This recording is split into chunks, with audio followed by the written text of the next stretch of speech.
Record তাপমাত্রার পূর্বাভাস দিয়েছে আমেরিকা। দেশটির মধ্যাঞ্চলীয় শহরগুলোতে চলতি সপ্তাহে কয়েক দশকের পুরনো তাপমাত্রার রেকর্ড ভাঙতে যাচ্ছে। তাপপ্রবাহ পরিস্থিতি চরম আকার নিতে পারে বলে সতর্কতা দিয়েছেন মার্কিন জাতীয় আবহাওয়া পরিষেবা দপ্তর।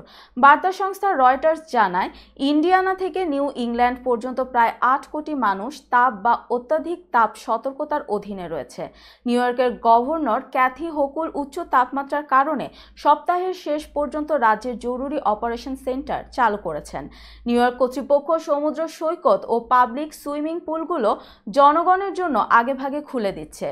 এছাড়া নিউ ইয়র্ক সিটি এই বছর প্রথমবারের মতো শীতলকরণ কেন্দ্রগুলো চালু করছে। নিউ ইয়র্ক গভর্নর বলেন, এটি একটি মারাত্মক পরিস্থিতি।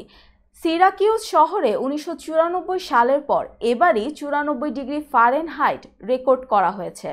আমরা তুষার ঝড় দেখেছি, বন্যা দেখেছি, হারিকেন দেখেছি, টর্নেডো দেখেছি, কিন্তু এই তাপপ্রবাহ সবচেয়ে বেশি প্রাণহানির কারণ হতে পারে।